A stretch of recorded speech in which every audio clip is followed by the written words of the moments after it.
എല്ലാവർക്കും PSC ഹെൽപ്പറിൻ്റെ മറ്റൊരു വീഡിയോയിലേക്ക് സ്വാഗതം. നമ്മൾ കഴിഞ്ഞ വീഡിയോ ചെയ്തത് തിരുവനന്തപുരം ജില്ലയിലെ LGS വേരിയസിൻ്റെ ഫസ്റ്റ് അഡ്വൈസിനെ കുറിച്ചുള്ള ഡീറ്റെയിൽസ് ആണ്. അപ്പോൾ അതിൻ്റെ അടിയിൽ കുറേ പേർ ചോദിച്ചിരുന്നു, അതുപോലെ പേഴ്സണലായിട്ട് മെസ്സേജ് അയച്ചും ചോദിച്ചിരുന്നു പത്തനംതിട്ട ജില്ലയിലെ അഡ്വൈസിനെ കുറിച്ചുള്ള ഒരു ഡീറ്റെയിൽ വീഡിയോ ചെയ്യാൻ വേണ്ടിയിട്ട്. അതുകൊണ്ടാണ് ഈ വീഡിയോ ചെയ്യുന്നത്. ഇത് ലാസ്റ്റ് ഗേഡ് സെർവൻസിൻ്റെ കാറ്റഗറി നമ്പർ 535/2023 18/7/2025 റിലീസ് ചെയ്ത റാങ്ക് ലിസ്റ്റിനെ ബേസ് ചെയ്തുകൊണ്ട് ആ റാങ്ക് ലിസ്റ്റിന് വന്നിട്ടുള്ള ഫസ്റ്റ് അഡ്വൈസ് ഇത് വന്നിട്ടുള്ളത് 24/9/2025 ഈ അഡ്വൈസ് ലിസ്റ്റിനെ കുറിച്ചുള്ള ഡീറ്റെയിൽസ് ആണ് ഈ വീഡിയോയിലൂടെ നമ്മൾ പങ്കുവയ്ക്കുന്നത്. ഇതിൽ മൊത്തത്തിൽ 9 ഒഴിവുകളാണ് റിപ്പോർട്ട് ചെയ്യപ്പെട്ടിട്ടുള്ളത്. Number of vacancies reported are 9. അതിൽ ഫ്രഷ് വേക്കൻസി ആയിട്ട് 8ഉം 1 NJDയുമാണ്. അതിൻ്റെ ഡീറ്റെയിൽസ് താഴെ നമുക്ക് പറയാം. പത്തനംതിട്ട ജില്ലയിലെ വേക്കൻസികളാണ്. ഈ വേക്കൻസി എങ്ങനെയൊക്കെ വന്നിട്ടുള്ളത് എന്നുള്ളതാണ് ആദ്യമായിട്ട് ഇവിടെ കൊടുത്തിട്ടുള്ളത്. Vacancy split. അപ്പോൾ ഇത് ഓരോ വേക്കൻസികളും ഏതൊക്കെ ഡിപ്പാർട്ട്മെൻറ്റിലാണ് എന്നാണ് ഇത് റിപ്പോർട്ട് ചെയ്തത് അതിനെക്കുറിച്ചുള്ള ഡീറ്റെയിൽസ് ആണ് ഉള്ളത്. ഉദാഹരണത്തിന് റിപ്പോർട്ട് ചെയ്ത ഡേറ്റ്, അത് റിസീപ്റ്റ് ചെയ്ത ഡേറ്റ്, ഇത് ഡിപ്പാർട്ട്മെൻ്റ് ആണ്, അതുപോലെ എത്ര വേക്കൻസികളാണ്. ഇവിടെ 1, 1, 3 വീണ്ടും എല്ലാം 1, മൊത്തത്തിൽ 9 ഒഴിവുകളാണ് ഇതുള്ളത്. ഈ 9 ഒഴിവുകളിൽ 8 ഫ്രഷ് ഒഴിവുകളാണ്, 1 NJD ആണ്. ഈ NJD എന്ന് പറഞ്ഞാൽ എല്ലാവർക്കും അറിയാം, അത് നോൺ ജോയിനിങ് ഡ്യൂട്ടിയാണ്. അതിൻ്റെ ഡീറ്റെയിൽസ് ആണ് ഇവിടെ കൊടുത്തിരിക്കുന്നത്. അതായത് 3/7/2025 കഴിഞ്ഞ റാങ്ക് ലിസ്റ്റിൽ കൊടുത്തിട്ടുള്ള ഒരു അഡ്വൈസിൽ ഈ ഉദ്യോഗാർത്ഥി ജോയിൻ ചെയ്യാത്തത് കൊണ്ട്, ഉദ്യോഗാർത്ഥിക്ക് മറ്റു ജോലി കിട്ടിയത് പ്രകാരമായിരിക്കും അദ്ദേഹം ജോയിൻ ചെയ്തിട്ടില്ല. അതുകൊണ്ട് അവിടെ വന്ന ഒഴിവാണ് ഇപ്പോൾ വീണ്ടും ഒരു NJD ആയിട്ട് കിട്ടിയിരിക്കുന്നത്. NJD ഒഴിവുകളിൽ ചെറിയ വ്യത്യാസമുണ്ട്. സാധാരണ റൊട്ടേഷനിലല്ല പോവുക. ഒന്ന്, അതിനൊരു സീരിയൽ നമ്പർ ഉണ്ടായിരിക്കില്ല. രണ്ടാമത്, അതിൽ അതേ കമ്മ്യൂണിറ്റിക്ക് മാത്രമായിരിക്കും അത് കിട്ടുക. അതായത് അത് ഓപ്പൺ കാറ്റഗറിക്ക് ആണെങ്കിൽ അത് ഓപ്പൺ കാറ്റഗറിക്ക് കിട്ടും. അതിന് ഇത് ST വിഭാഗത്തിലാണ് ST വിഭാഗത്തിലാണ് കിട്ടുക. ഇവിടെ നമുക്ക് ഓപ്പൺ കാറ്റഗറി വിഭാഗത്തിലാണ്, അതുകൊണ്ട് ഈ NJD ഓപ്പൺ കാറ്റഗറിക്കായിരിക്കും പോവുക. പിന്നെയുള്ളത് നമ്മുടെ TPOകളാണ്. 6 TPOകളുണ്ട്. ഇങ്ങനെയുള്ള ടേണുകളാണ് EBT, ST, മുസ്ലിം, SECC, OBC, SC, അങ്ങനെ ഇത്ര 6 TPOകളാണ് ഉള്ളത്. പിന്നെ EWSൻ്റെ സെറ്റ് ഓഫ് ഒന്നുമില്ല, അത് EWS പെൻഡിങ് ഒന്നുമില്ല. പിന്നെ കഴിഞ്ഞ റാങ്ക് ലിസ്റ്റിലെ അവസാനത്തെ അഡ്വൈസ് പോയിരിക്കുന്നത് 53 റൊട്ടേഷൻ, 53 OC ആണ്. അതുകൊണ്ട് നമ്മുടെ റൊട്ടേഷൻ ഇവിടെ സ്റ്റാർട്ട് ചെയ്യുക 54-ലായിരിക്കും. നമ്മുടെ 100 ഒരു റൊട്ടേഷനിൽ 100 ടേണുകളുള്ള റൊട്ടേഷൻ പ്രകാരമാണ് എല്ലാ അഡ്വൈസുകളും പോകുന്നത്. അതുകൊണ്ട് അതിൽ 54-ാമത്തെ ടേൺ എന്ന് പറയുന്നത് EBTക്ക് ആയിരിക്കും. അപ്പോൾ അതായിരിക്കും ഫസ്റ്റ് അഡ്വൈസ് പോവുക. ഇനി അതിനു മുൻപ് നമ്മുടെ ഈ TPO ടേണുകൾ പോകേണ്ടതുണ്ട്. അതാണ് ഇവിടെ പറഞ്ഞിരിക്കുന്നത്. അതിനു മുൻപ് DA പെൻഡിങ് ഉണ്ടെങ്കിൽ അതായിരിക്കും ആദ്യം പോവുക. അത് DAക്കാർക്ക് പെൻഡിങ് ഉള്ളത്. DA ടേണുകൾ വരുന്നത് സീരിയൽ നമ്പർ ബേസിലാണ്. അത് നമ്മുടെ 100 റൊട്ടേഷൻ എന്നുള്ള രീതിയിലല്ല, അത് ഇപ്പോൾ സീരിയൽ നമ്പറിൻ്റെ ഓർഡറിലാണ് വരിക. സീരിയൽ നമ്പർ ഇപ്പോൾ DA സീരിയൽ നമ്പർ കഴിഞ്ഞ അവസാനത്തേത് 1040 ആണ്. അതുകൊണ്ട് പുതിയത് 1041-ലാണ് സ്റ്റാർട്ട് ചെയ്യുക. ഇനി നമ്മുടെ കഴിഞ്ഞ റാങ്ക് ലിസ്റ്റിൽ മൊത്തത്തിൽ 10 DA MD പെൻഡിങ് ഉണ്ട്. അപ്പോൾ ആ DA MD പെൻഡിങ് ഉള്ള 10 എണ്ണമാണ് ആദ്യം പോവുക.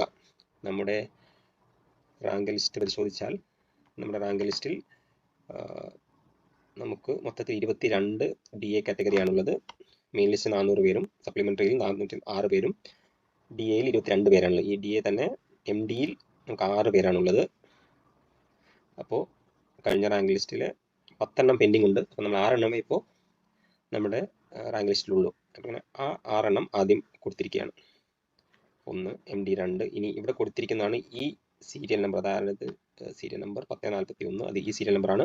DMD in Leo of serial number 76 DMD. അതായത് കഴിഞ്ഞ റാങ്ക് ലിസ്റ്റിൽ 76-ാമത്തെ സീരിയൽ നമ്പറിൽ, അതായത് സീരിയൽ നമ്പർ ഇപ്പോൾ 1041 എത്തി, 76-ാമത്തെ സീരിയൽ നമ്പറിൽ ഉണ്ടായിരുന്ന ഒഴിവാണ്, അന്ന് പെൻഡിങ് ഉള്ള ഒഴിവാണ് ഇപ്പോൾ കൊടുത്തിരിക്കുന്നത്. DMDക്കാരുടെ ടേണുകളാണ് 76, 176, 276, അങ്ങനെ എല്ലാ 76-ഉം DMDക്കാർക്കാണ്. മൊത്തത്തിൽ 4% DA റിസർവേഷൻ ഉള്ളത് എല്ലാവർക്കും അറിയാം. അതിൽ 1, 26, 51, 76 ആണ്. 76 MD കാറ്റഗറിക്കുള്ള റിസർവേഷനാണ്. അങ്ങനെ അന്ന് കഴിഞ്ഞ റാങ്ക് ലിസ്റ്റിൽ MD കാറ്റഗറിക്കാർ ആരും തന്നെ ഇല്ലാത്തതിനാൽ, അല്ലെങ്കിൽ അവരെ ഇൻക്ലൂഡ് ചെയ്യാത്തതിനാൽ അതെല്ലാം ഈ പ്രാവശ്യത്തെ റാങ്ക് ലിസ്റ്റിൽ നിന്നുമാണ് കൊടുക്കുക.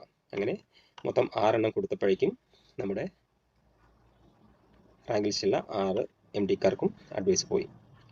അപ്പോൾ ഇനി അത് കഴിഞ്ഞു. പിന്നെയുള്ളത് നമ്മുടെ NJD ആണ്. NJD കോമ്പൻസേഷൻ കൊടുത്തു. ഇതിൽ 3-ാമത്തെ റാങ്കുകാരനാണ് കൊടുത്തിരിക്കുന്നത്. ഓക്കെ, NJD കോമ്പൻസേഷൻ എന്നാണെന്ന് ഡീറ്റെയിൽസ് അവിടെ നേരത്തെ പറഞ്ഞ പോലെ ഡീറ്റെയിൽസ് ആണ്. അതുപോലെ ഇത് 3-ാമത്തെ റാങ്കുകാരനാണ് കൊടുത്തിരിക്കുന്നത്. അത് സത്യത്തിൽ 1 മുതലാണ് സ്റ്റാർട്ട് ചെയ്യേണ്ടത്. 1 നമുക്ക് കാണാൻ സാധിക്കുന്നില്ല. അതായത് 1 ചിലപ്പോൾ ഡിലീഷൻ ആയതായിരിക്കാം.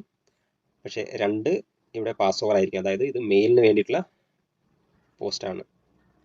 നമ്മുടെ നൈറ്റ് വാച്ച്മാൻ ആയതുകൊണ്ട് അത് മെയിനുള്ള പോസ്റ്റാണ്. അതുകൊണ്ട് രണ്ടാമത്തെ റാങ്കുകാരൻ ഫീമെയിൽ ആയതുകൊണ്ട് അത് പാസ് ഓവറായി വെച്ചിരിക്കാം. രണ്ടാമത്തേത് ആര്യ, അതായത് ഫീമെയിലാണ്. അതുകൊണ്ട് അത് പാസ് ഓവറായി മാറ്റിവെച്ചു. മൂന്നാമത്തെ ആൾക്കാർ കൊടുത്തു. ഒന്നാമത്തെ റാങ്കുകാരന് കൊടുക്കാത്തത് ചിലപ്പോൾ അത് ഡിലീഷൻ ആയിട്ടായിരിക്കാം. അങ്ങനെ ഒരു NJD കൊടുത്തു. പിന്നെ ബാക്കിയുള്ളത് 6, 1, 7. പിന്നെയുള്ളത് 2 ഒഴിവുകളാണ്. അതിൽ 1 ഓപ്പൺ കാറ്റഗറിക്ക് കൊടുത്തു. ബാക്കി വീണ്ടും നമുക്ക് പെൻഡിങ് ഉള്ള DA MD കാറ്റഗറിക്കാർക്ക് വേണ്ടി റിസർവ് ചെയ്ത് വെച്ചിരിക്കുകയാണ്. അങ്ങനെ മൊത്തത്തിൽ 6 എണ്ണം അവിടെ, 1 ഇവിടെ, അങ്ങനെ മൊത്തം 7 DA MDക്കാർക്കും കൊടുത്തു. ബാക്കി ഒരു ഓപ്പൺ കാറ്റഗറിക്കാരനും ഒരു NJDക്കാരനും കൊടുത്തു. ഇങ്ങനെ ബാക്കിയുള്ള ഇവയിൽ 1 മാത്രമേ ഉള്ളതുകൊണ്ട് ആദ്യത്തേത് OC-കാരന് കൊടുത്തു. മറ്റേത് നമ്മൾ സ്റ്റാർട്ട് ചെയ്യേണ്ടത് 54 ആയതുകൊണ്ട് അത് TPO ആക്കി മാറ്റിവെച്ച് അങ്ങനെ അതിവിടെ ഡീറ്റെയിൽ ആയിട്ട് കൊടുത്തിട്ടുണ്ട്. മൊത്തത്തിൽ 10 ബാക്ക്ലോഗാണ് MDക്കാർക്കുള്ളത്. അതിൽ 6 എണ്ണം ഫില്ലായി. ബാക്കിയുള്ളത് അപ്പോൾ ഇനി അടുത്ത അഡ്വൈസ് വരുമ്പോൾ ഇവിടെ 1 റിസർവ് ചെയ്ത് വെച്ചിരിക്കുന്നതിൽ ബാക്കിയുള്ള 3 എണ്ണം അടുത്ത അഡ്വൈസ് വരുമ്പോൾ ഇതുമാതിരി റിസർവ് ചെയ്യാൻ സാധ്യതയുണ്ട്. അത് കഴിഞ്ഞിട്ടായിരിക്കും പുതിയ അഡ്വൈസ് സ്റ്റാർട്ട് ചെയ്യുക. ഇനി നമ്മൾ ബാക്കിയുള്ളത് ആദ്യത്തെ ഉണ്ടായിരുന്ന 6 TPO അത് കഴിഞ്ഞ് 7 എണ്ണമായി. അപ്പോൾ ഈ TPOൻ്റെ പ്രത്യേകത ഇത് ഇനി നിങ്ങൾ പുതിയ റാങ്ക് ലിസ്റ്റിലെ ആൾക്കാർക്ക് നോക്കിയാൽ ആദ്യമായിട്ട് കൊടുക്കുക EBT, ST, മുസ്ലിം, SEC, OBC, SC, EBT ഇത്രയും കൊടുത്തതിന് ശേഷമായിരിക്കും നമ്മുടെ ടേണുകൾ സ്റ്റാർട്ട് ചെയ്യുക. ഓക്കെ, അപ്പോൾ അടുത്ത അഡ്വൈസിൽ ഇതായിരിക്കും കൊടുക്കുക. പിന്നെ നമ്മൾ ബാലൻസ് ഉള്ള 3 MDക്കാർക്കും അടുത്ത അഡ്വൈസിൽ കൊടുക്കും. ഇങ്ങനെയാണ് ഇപ്പോഴത്തെ നില. മൊത്തത്തിൽ 9 അഡ്വൈസുകളാണ് പോയിരിക്കുന്നത്. സത്യത്തിൽ 6 എണ്ണം MDക്ക് പോയി, 1 റിസർവ് ചെയ്ത് വെച്ച് അങ്ങനെയാണ് 7 എണ്ണം വന്നിരിക്കുന്നത്. ഒരു NJDക്കാരൻ കൊടുത്തു. ബാക്കിയുള്ളതിൽ 50% റൂൾ ഉള്ളത് കൊണ്ട് ഫസ്റ്റത്തേത് ഓപ്പൺ കാറ്റഗറിക്ക് പോയി. അപ്പോൾ ഇനി അടുത്ത ടേൺ വരുന്നത് റിസർവേഷൻ കാറ്റഗറിക്കായിരിക്കും.